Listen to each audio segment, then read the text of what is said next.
Today is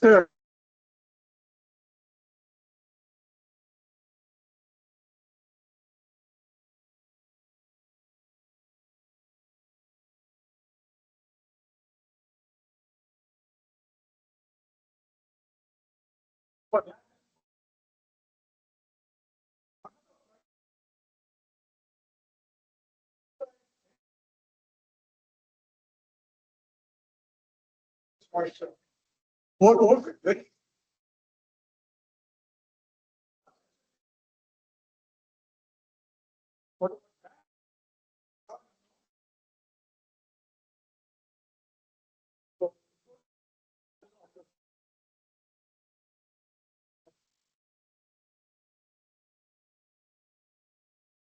about the role of soil, like Sir said, in global monsoon systems. So I will be presenting some recent work in Australian monsoon system and East Asian monsoon system, and some recent observational studies which have been done in India.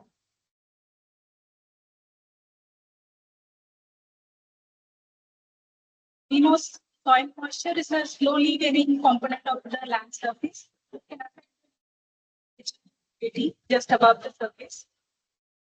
It acts as a natural storage reservoir. It can retain the effect of past atmospheric forcing, precipitation, or any drying event.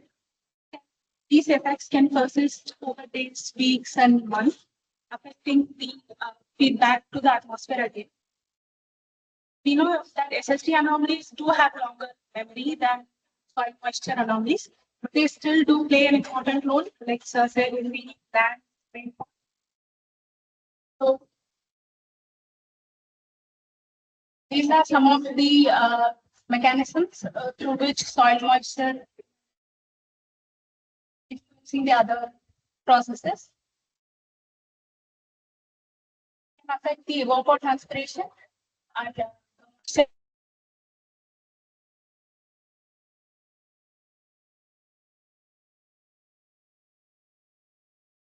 in turn can affect the acid and cloud formation.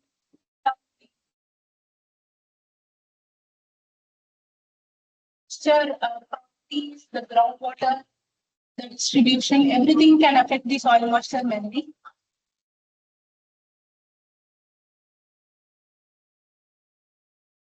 Soil moisture memory is defined as the time which is required for the soil to get the perturbation it has received from the atmosphere, either through a precipitation event or a drying event.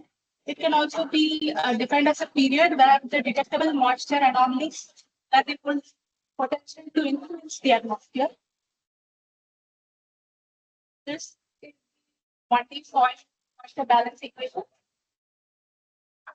So this storage term, the soil moisture storage, is influenced by the precipitation minus the loss function.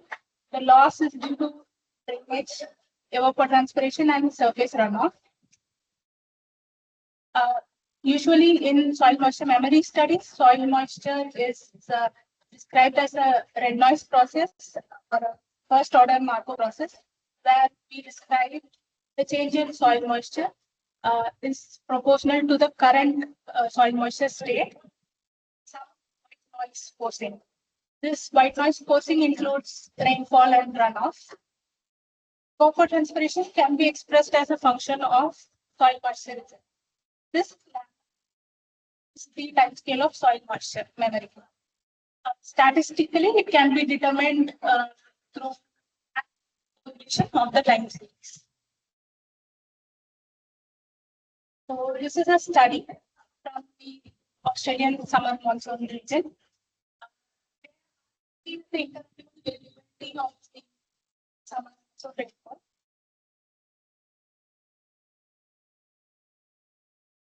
This is very important. January the monsoon. This rainfall, it shows weak correlation with 3.4 SST. SST is told to be the major factor that influences the rainfall pattern, but it shows weak correlation with the SST. Similarly, the SST pattern is regressed with the index. Here we see patterns of El Nino and Indian Ocean SSTs, but they have weak correlation with the interannual variability of the Australian monsoon rainfall.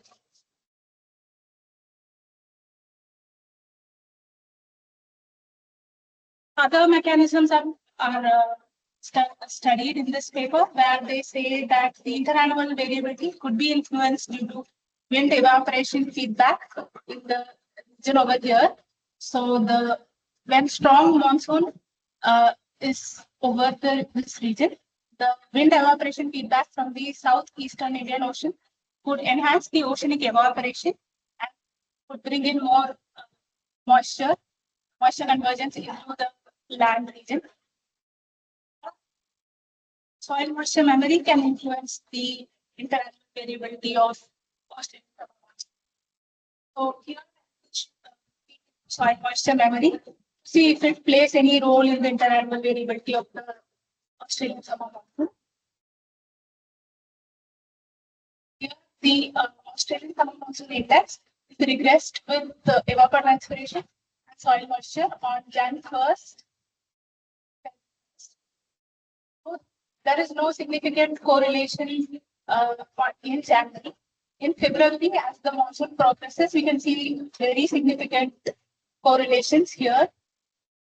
Even the and soil moisture patterns coincide, they together seem to affect the interannual variability of the monsoon.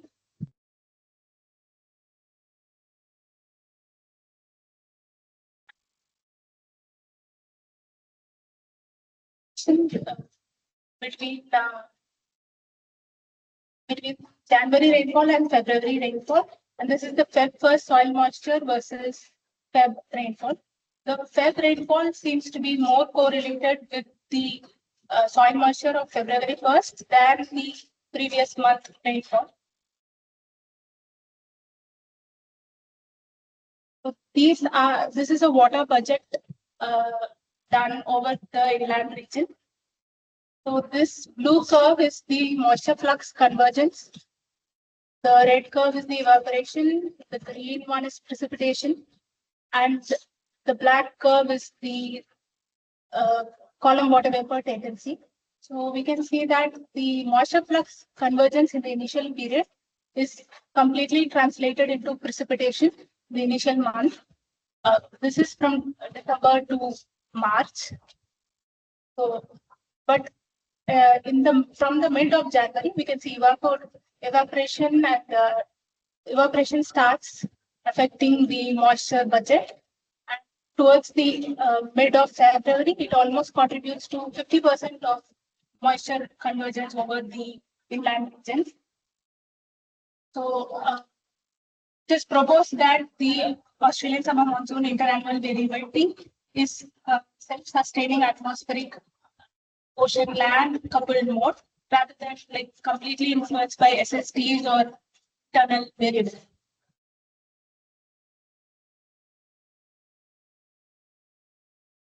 So also another study relating to the same region.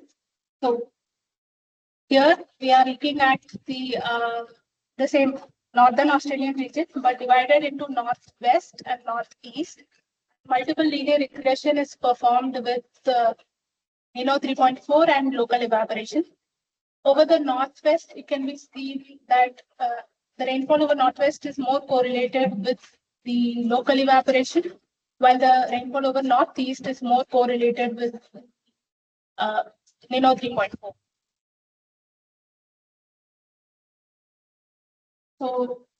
So this is to understand the multi-year persistence of soil moisture if it affects the rainfall. So this is on low pass filter with the 5-year running mean soil moisture. See if this is the peak month, the lab composites of soil moisture to see if the previous years affect the peak season. You can see here, this is the northwest composite and northeast composite. The soil moisture over here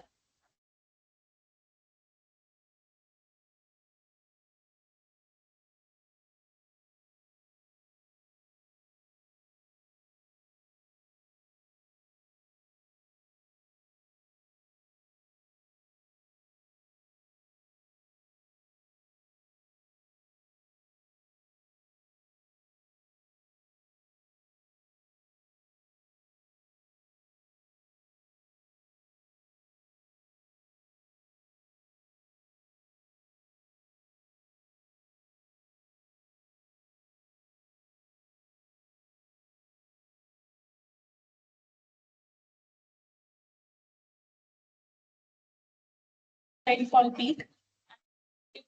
The effect drops off soon. But in the northwest, you can see that the correlation is higher preceding the peak season. And even in evapotranspiration, the effect, it shows stronger correlation the preceding years, and the decay is also slower. So the interannual variability over northern Australia can be divided to regions with different mechanisms. Northeast, it is mostly correlated with the ensoforcing, but the northwest is a combination of soil moisture feedback and wind evaporation feedback. This study shows that soil moisture can sustain memory over multiple years and leading to wet periods and dry periods in decadal time scales. This is another study from the East Asian monsoon region. This is done using observational rainfall data and ESA soil moisture data. This is the UF pattern of the UF1 pattern of the East Asian monsoon. This is the corresponding PC. This UF pattern shows strong correlation with the soil moisture. This is correlation with the soil moisture. See, there is a clear meridional pattern in the rainfall and the soil moisture. So this meridional pattern is seen whether if it influences the meridional pattern of the rainfall.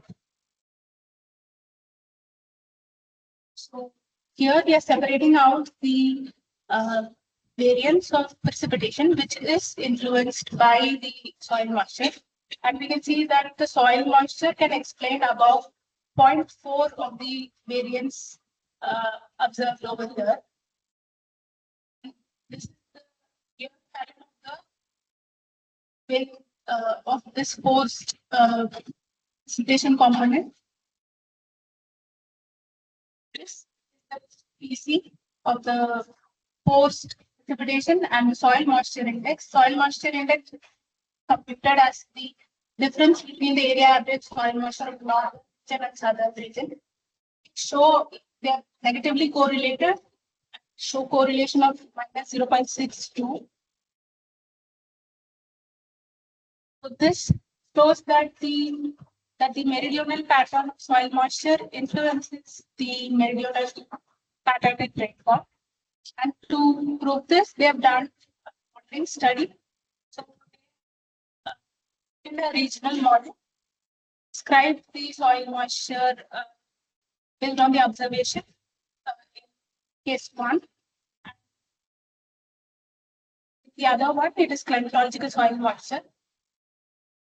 This is the best composite. So the wet and dry are classified based on the rainfall over there.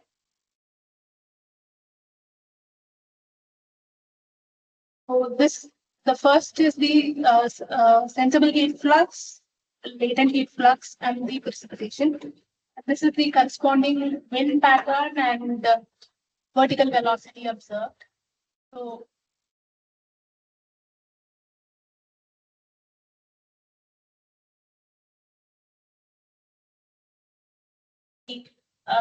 herd of rats. So the high latent heat flux corresponds to the reduced sensible heat flux, and they correspond to the same pattern in the rainfall, but the rainfall is increased in the northern region and decreased over the southern region. So the soil moisture through the partitioning of these fluxes, it can be seen affecting the precipitation pattern also. And the wind pattern, we can see that these westerlies are intensified. A cyclonic circulation over the northern part of China, so which gives rise to this strong precipitation over here. And in the other case, the cyclonic pattern has moved downward and the winds are quite weak. This leads to this precipitation pattern where the precipitation is stronger here. So the wetter soil in the northern China, it enhances the rainfall over the same region, while the drier region does the other. The study shows that the soil moisture pattern, it affects the precipitation pattern in a interannual scale.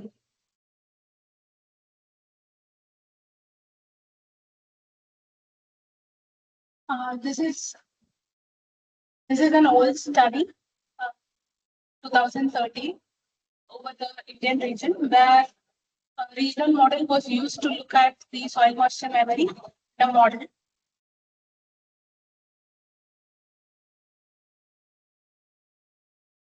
It was a 100-year simulation. This is the simulated soil moisture memory in different soil layers, layer 1 to layer 5. We can see that the memory increases with the depth, and there is east-west gradient in memory. So this plot summarizes it, where the meridionally averaged soil moisture memory is shown. So the memory increases towards the west, and this line shows the root depth, average root depth of the region. There is shallow root depth, and this dashed line shows the precipitation. This rainfall over the west.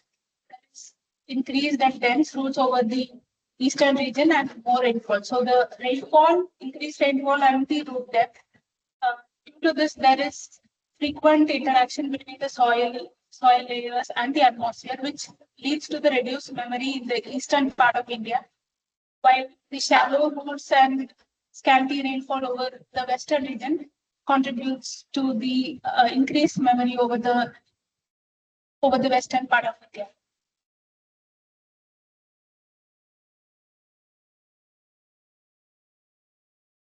This is the memory computer. So the image in the layer 1, over the east, the memory is around 6 days and it's around 7 days. But the major difference is seen in the deeper layers, where the memories are in the eastern region, 14 days in the western region. The same thing is observed over this section. It also shows memory corresponding to the top layer soil memory.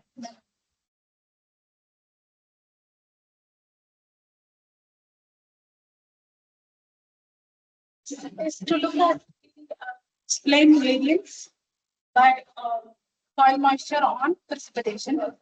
So this is calculated using by squaring the cross correlation at different lags.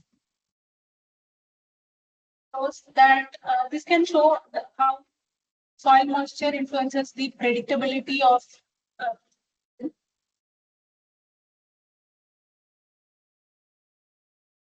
plain variance increases towards the west.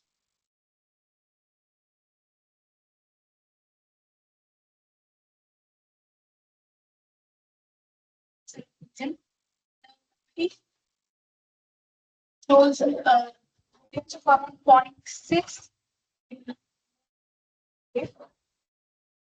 versus longer western Europe.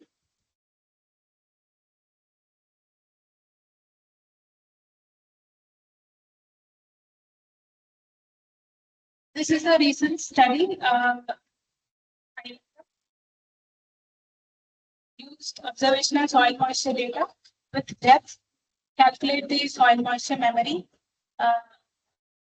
over the core monsoon zone. So this is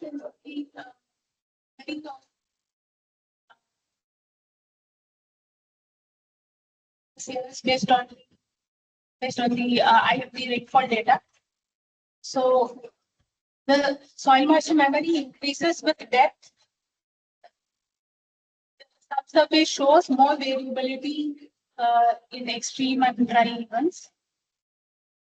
This is the memory. So the memory, soil moisture memory is around 6 to 7 weeks at the surface,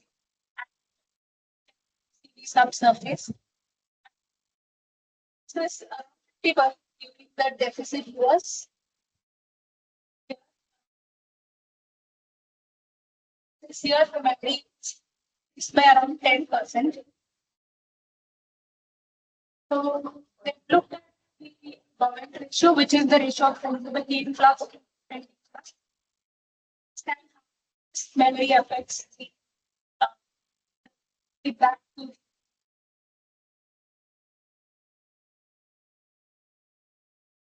This is the entire study period, 2000.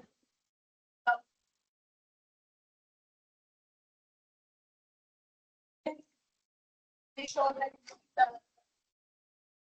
visit the monsoon.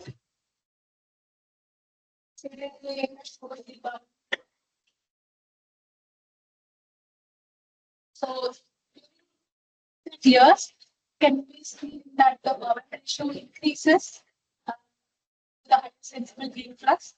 The same effect is carried post monsoon to winter and the pre-monsoon period also, where the Bowman ratio is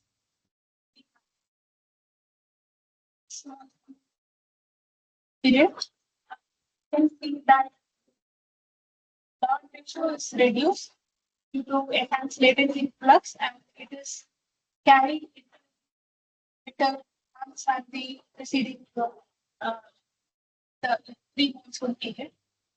So, due to evapotranspiration, these feedback or these thermal feedbacks, soil moisture memory affects the convection.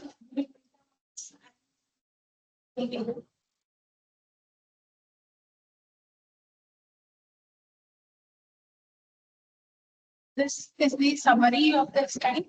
So, from these, we can see that soil moisture can act as a key memory. It can store the moisture and emissions for a longer period, affecting the atmosphere. The evapotranspiration, the Bowman ratio, the stability. Sustain this regional rainfall anomalies. That they affect the monsoon rainfall pattern, its variability on scale. Soil moisture memory can, along with ocean memory, scale and affect the variability. Thank you.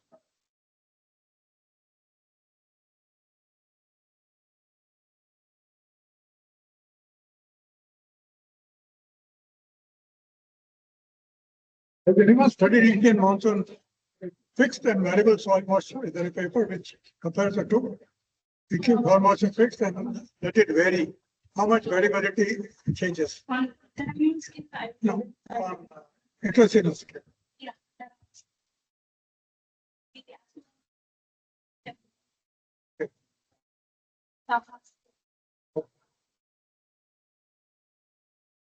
Okay.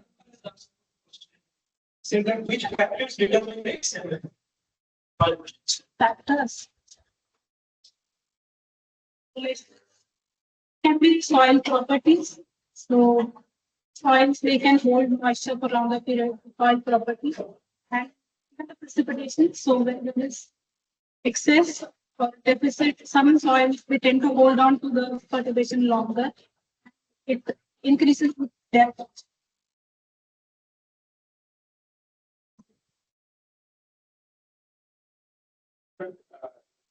Soil moisture lag and heat type relationship.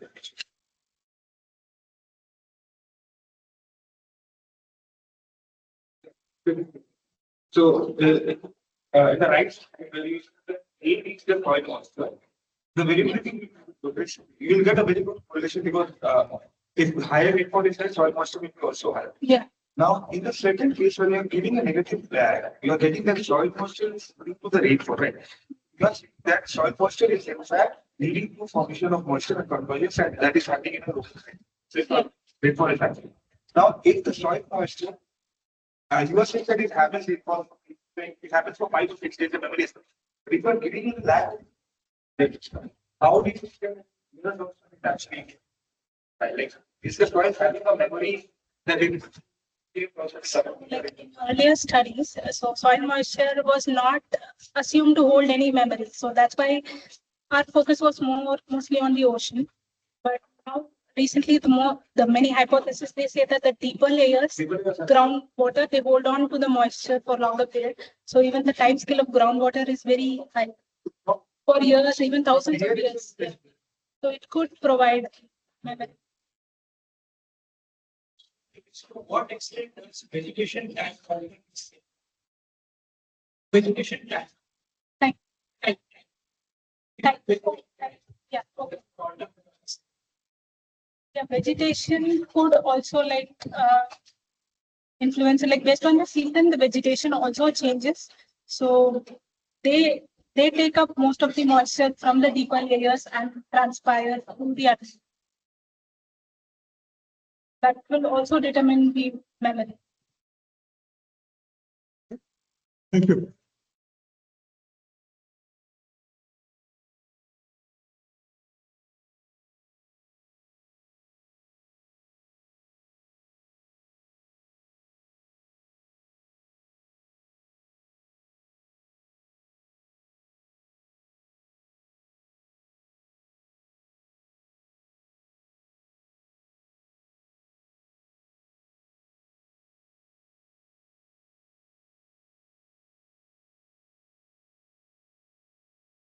Yeah, all of you can hear me with the background noise.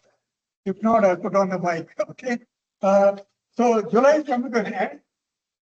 And the good news is, although we started very badly, July rainfall is going to be close to normal. Okay. Which means the prediction made by IMD that the rainfall in July will be % below normal. That more or less be correct. Same thing with ECMWF. They put a little bit above, so both these are close to normal. Okay. Now, what cumulative rainfall still is quite behind. Okay? So if this here has to be normal here, next 2 months have to make up for the deficiency in June. Okay? So that's the main issue right now. But if you look at the situation over India, half the districts are deficient. Okay. So there's not good news for agriculture. A large portion of Andhra Pradesh, Telangana, East India, only some other places are got more rain, Gujarat got a lot of rain. So, so from the point of agriculture, the uneven distribution is going to be crucial. Okay. Now, what's interesting about July is we started with a large increase, rapid decrease, almost zero, which rarely happened, and then again in a decrease. So, two active phases, usually in a break phase. Okay? And I don't know how many months have this kind of unusual feature that it starts very well, goes up to 60, 70 millimeters per day, and then drops to zero, again goes up, almost again it drops. So this is a very rapid active break cycle, and you see that there are some influence from mid latitude in this year. Okay, now if you thought MGO played a role, I don't see it. MGO is hanging around both July and August in this region. Okay, and if it's all here, it's very weak and below. Whenever it's above the unit this year, it's all on this bar. So that's not playing a role that normally people think. Now, the announcement of last week was these two numbers on either side, one in Gujarat and one here, and gave extremely heavy rainfall, record rainfall in Gujarat. And I want to show the numbers. These are mind-boggling numbers. I have not seen one region of India getting so many stations above 12 millimeters in one day. So this happened in Gujarat, not unusual, and it's very interesting. In desert region, rainfall variability is very high. You have long dry spells, and now this is a picture of Gujarat, and but this year was unusual. I mean, in my time, 2024, you get such high rainfall regionally. We have data of the. Okay, so here 2024, I'll talk about that. So this is absolutely mind-boggling, and one Omega similar to what happened a long time back. But that's not the point is the high rainfall spread out at many stations. Okay? And so it went down to spread forth. Even here, the numbers above 3 millimeters. So most of our cities will not handle it. So there are a lot of floods and a lot of damage. So this is the idea. Gujarat is the red state. Everybody has a car. So all the cars are under the water. Okay. Now, I want to interesting picture. This is the rainfall on that day, which is 5th July. Look at the anomaly. Okay. So it didn't rain in Gujarat from 1st of June to 22nd July. It didn't rain. And all of a sudden it rained 100 millimeters. So we have a unusual feature that there was a large positive anomaly one day, but seasonal, it's all negative. So this is a peculiar feature of Gujarat, which people have to deal with. And something even was studied by Mahendra in the 2024 August, 9 days long. Okay? So this kind of event occurs when the depression doesn't move, just hangs around in one place. It's not common, but when it happens, it is disastrous. And I remember this because 56 years ago, 1970, I remember correctly, all of you two line, you can ask your parents, Calcutta had such an event around 70. I remember that. My uncle was the director of IMD, and remember 1970s, there was no satellite data, there was hardly any communication, and Calcutta was flooded like mad, and people were asking him to what happened next. All he had was surface pressure station, that's all. Okay? So he was telling me very hard to deal with this short-term flooding when there's no data. But now we are lucky, there's a lot of data, and this was predicted, warning was given, but in spite of the warning, you cannot do anything about our cities which are built, not built for high rainfall. Okay? Now, this is what I find very interesting. Here is the rainfall in August, only Northwest India, that's also Gujarat at the top. See that it is 23 millimeters per day on one day, while all India rainfall is here, around 5 millimeters per day. So very highly concentrated region where it occurs. And then Mahendra's done very nice analysis. You should read it, it's a long paper, so all of you can study it. If anything you want, you can ask to give a talk only on that. And he has done the master budget, and then he has done the trajectory analysis, which I like. So what I find unique is the system started there on August, well, I don't think the date yet. August 24, 25, 26. Okay. It moved across. But notice that when it is over Gujarat, Rajasthan, it is getting trajectories from where to go and Arabian Sea, which is unique. Doesn't happen often. Okay. This is because the system is so intense that it attracts parcels from both sides. Okay. I don't know whether that happened this year. This year, somebody should check. The same thing happened. Okay. Now, the Mithuna model of SWF did quite well up to 20th, getting the issue right, but it underpredicted the extreme event, went beyond the scale, 16 millimeters per day. So it normally it does overpredict, but in this last 5 days here, it underpredicted, okay? But still it is better than IMD. IMD, you can see, was much more dry prediction than this. So I would say so far, Mithuna has done better than CFS V2, okay? Now I want to quantify it a little bit more.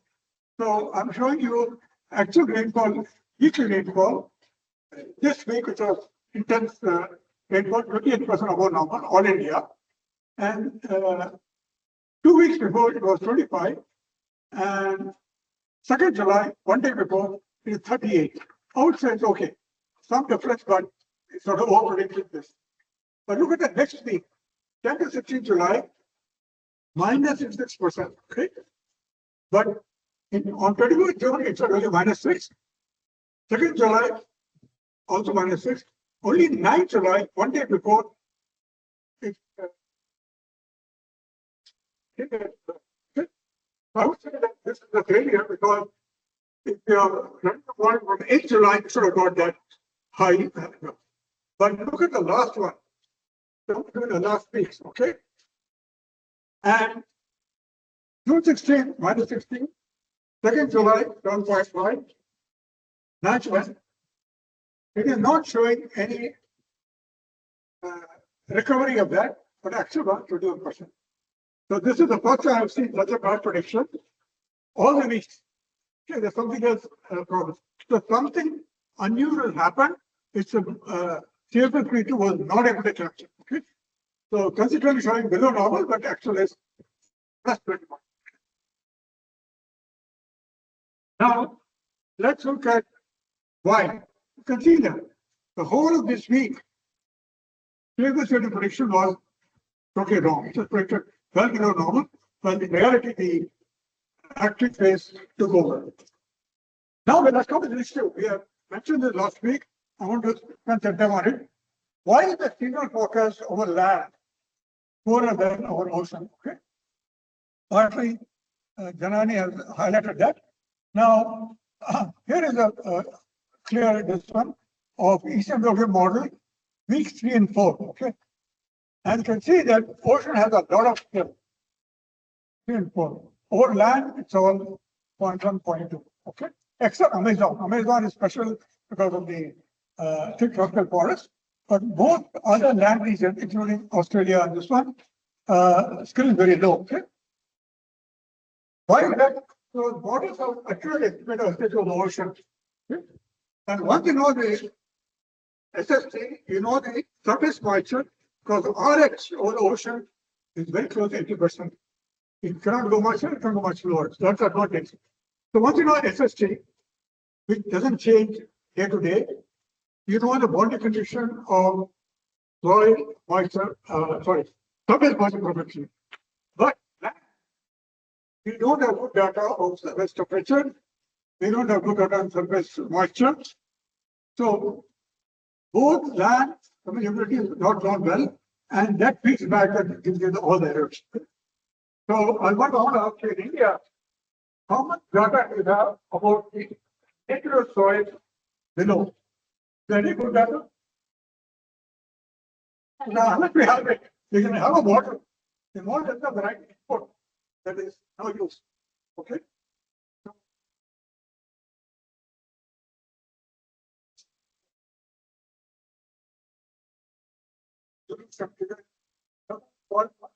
What provide what Station. Huh. Okay. That was just 8 stations over the Yeah, that's a problem. We need, in order to make a soil moisture estimate, we need many more stations, both surface and depth. We cannot do much. Now, if you all find evaporation of land depends on soil and vegetation types, so that's where data is not very good. And evaporation of land constrained by both water and energy. One thing to do with land is, if the land is dry, of course, soil moisture is low. If the soil moisture is low, evaporation is low.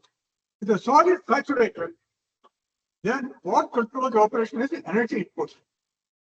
If you increase wind over land, not enough moisture will not go to that zone. So that's the problem over land, that for ocean, there's a thick mixed layer, doesn't matter. The wind increases, it is giving more moisture, temperature will not change by maybe 0.1, 0.2. So that is the main difference.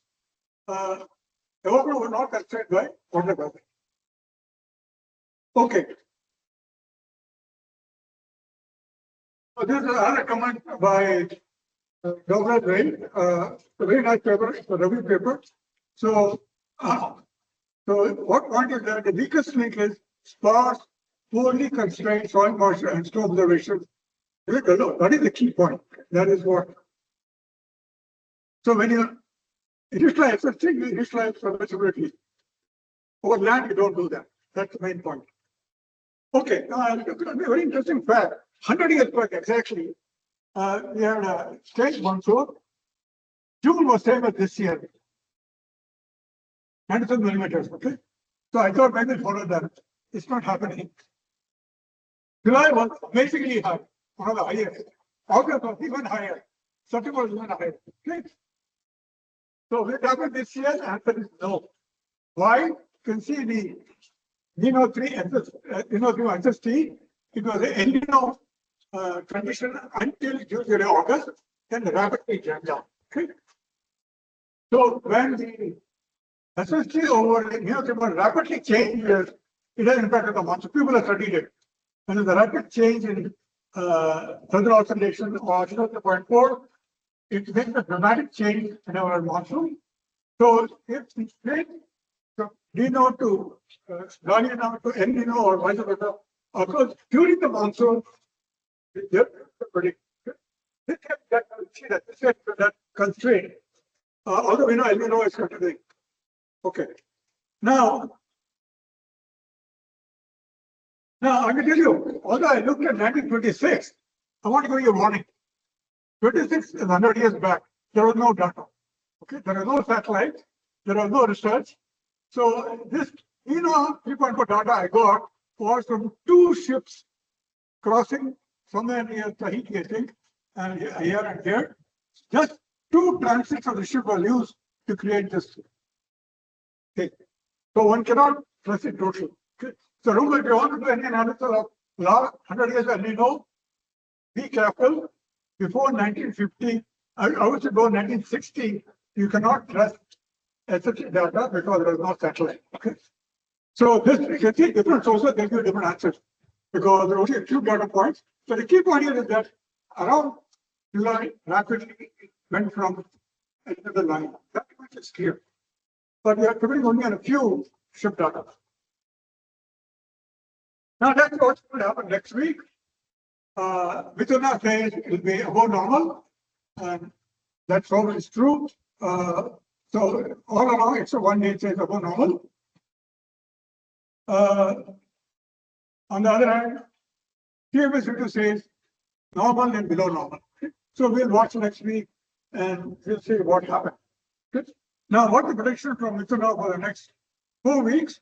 Not very good news because in South India, you're showing all that. By the time you go to the second week of August, is normal or below normal, and the third week also staying. So the way the forecast is made today, I would say August at most may be normal or below normal. Okay. So it will not make up for June. That thing is still there, not gone. Now, what is the comparison between ECMWF and 3FS? Not same. You can see that again, 3FS shows a lot more below normal rainfall here compared to ECMWF. So if you believe somebody, I would say that next 2 weeks here will be close to normal because of the it will cancel out. Here, I think it will be below normal. Okay. Now, what's the prediction from NWF for the next 3 months? They have a 3-month prediction, mostly below normal. So if you see that, the chances of the Indian monsoon will be not very low right now. Okay. But finishing business can surprise you. I'll tell you why. Now, let me look at ECMWF. The prediction in July was July was above normal, and I think it cannot be above, it was normal. August is below normal. September. This is what worries me. This prediction is true, then there's no way you can have a normal monsoon. Okay? But let's look at the big picture, climatology. This is the June July rainfall. This year around 360 millimeters, sorry, 375 millimeters. And this is the August September. Okay. So you can see that the best we can do is if you get 450 in August September, then you will reach around 810, which is not great, but you can call it a normal within 10%. Okay. But notice that if it is a little bit more, you get much more hope. So normally 400 is the important trend. Beyond 400, there's a lot more chance of getting more rainfall in August, September. Same thing, I want to show you another way. This is June to September and June and July. A lot of people don't like it because the two are correlated, they're not independent. But it's convenient to show that 2002 was here, 25 millimeters. So we were stuck in this region. This year is 375, right? So we have a chance 700 or even 850. So normal is possible. There are 2 points here from the past, which in spite of this 35 got normal, but most of them are below 800. Okay. So still we are in a tricky situation. Now, if you look at ISMR is 3.4, all of you know this year is going to be somewhere here, or even more. Okay. Similar to 97. So all of you 97, if there was lucky, IOD came and saved us. Okay. Otherwise, it would have been somewhere here. So this year, is there a hope for IOD? That's the question. Remember, IOD is something which really comes up in the later part of the monsoon. It's partly influenced by what's happening in Pacific. So let's see what the models are saying.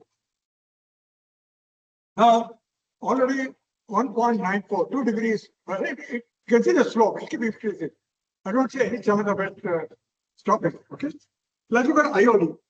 Right? IOD, whatever. I lost it. Yeah, IOD is just cross the threshold.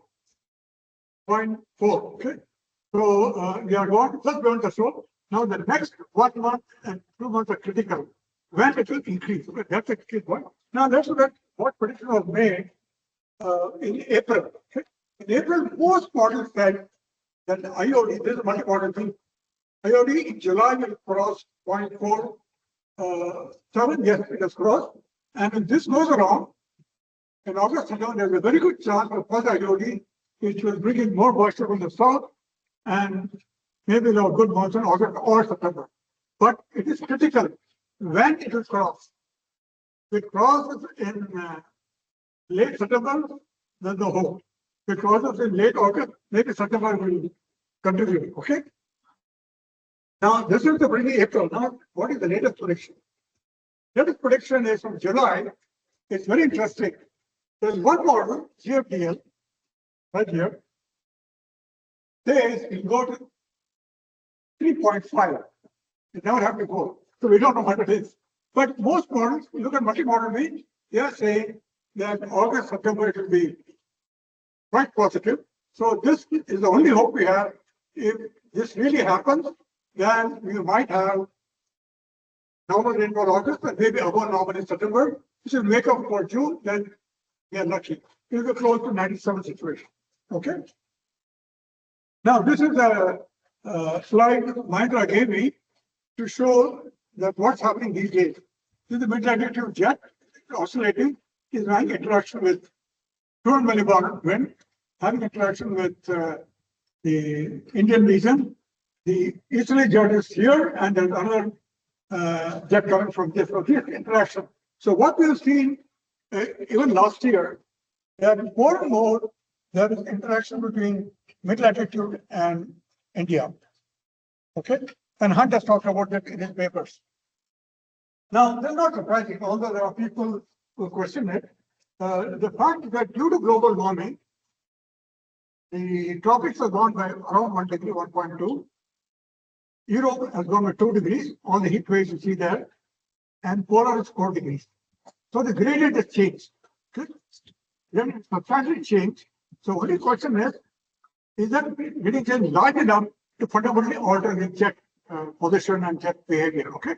There are questions on that because this jet is a highly nonlinear jet. especially, but to me, based on last year, this year, I would say that there can be surprises brought in by this in addition to IOD and other people. Okay. Now I'll end this by a nice quote. V. Balaji, I don't know how you know him. He's a well-known person from Princeton who was involved in business. He has brought in a very nice review paper. All of you read it. It is philosophical, not detailed quantitative.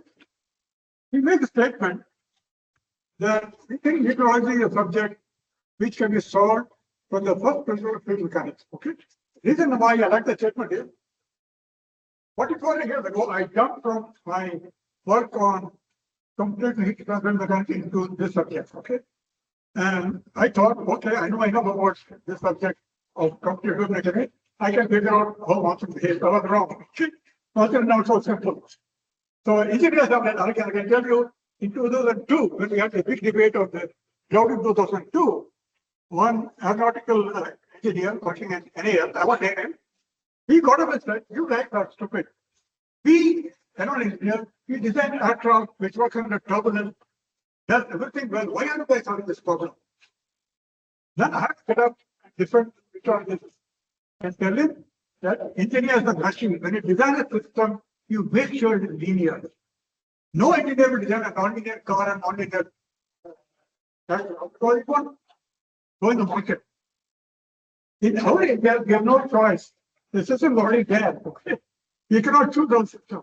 Our system is much more non-linear than any engineering system that we have. So we have to live with it and we have to deal with it. And that's something people who are engineering don't understand. I also didn't know. When I attended talks here 40 years ago, I used to look at these people and say, okay, what's the problem? Problem is that we have a coupled system, ocean and atmosphere, and it's highly non-linear. And one example I'll give you, which is very thing which engineers don't even understand. Suppose you have a simple question. What controls the highest temperature of the oceans? Okay. This was posed 30 years ago by Ramanathan, and even today you don't have an answer. The West Pacific is the warmest ocean, right? So what controls maximum temperature? Ramanathan wrote a paper in Nature claiming it was radiation. And he was wrong. Okay. A lot of people attacked him, many papers came out. The other group said it's evaporation. The reality is separate. Both are important. Close play a role, surface also plays a role. So such a simple question, like what controls the highest temperature over ocean? I'm talking about annual mean. I'm not talking about interesting all those complicated. It's a simple question. We can't answer it. Not because we are dummies, because we are in a complex system. Okay? That humility comes only after coming here. Otherwise, many people today also don't know. Many people ask me, how come you guys are going better? Not now, now they're a little better. About 30 years back, when our weather forecasts were not so good, people would say, I went to Europe, forecasts are very good for 1 week. Why are you not having forecast? Again, I tell them that the Indian monsoon is not same as the weather in Europe. Weather in Europe is highly predictable. You can watch it as satellite system move across from west to east in a steady way. I used to watch what the point. When there's a test match going on in Lords, I can predict when the rain will occur. Okay, it's a slow steady. Okay, so they are lucky. As a matter of fact, whole of Europe is lucky because they get rain throughout the year, not like us. We get only 4 months. If there's 4 months rain, we're in deep trouble. Middle altitude is a lucky system. Rain. If you look at London rainfall, it's same all the 12 months. Okay, so that system is not same with this system. That's more lenient except for the Czech, it's a very lenient system. So this is the point. Second point is pointing out that what's happening now. That now, because you did not succeed completely, now we are willing to use any method to get the right answer, even if we don't know what it is. Okay? This is A for you. A is going to give you a solution, maybe better than what you can do, but you will not know why. So that worries me as an academic. And because there is a lot of what you call value to a good forecast, people don't care how you get it. Okay? If you get it by hook or by crook, fine. But in academic world, you have to worry about it being explainable. Okay? So please read this very nice review paper. And I don't know how many people know what is post-Bernard era of computing. You know about a computer, very nice paper. You get a good idea of the big picture from the time starting. So that's why started the time study started in the 40s. Today, how the subject has changed and how it will change in the future because of AI. So, thank you. Any questions? Anyone? Yeah.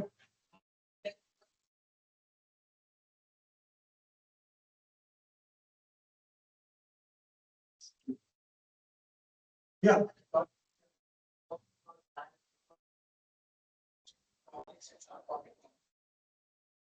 Okay, that's right. So that's the you know, you know, you don't get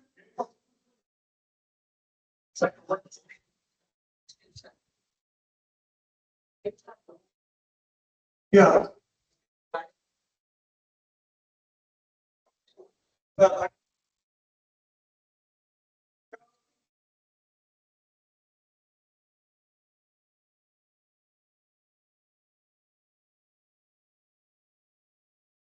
yeah. Yeah.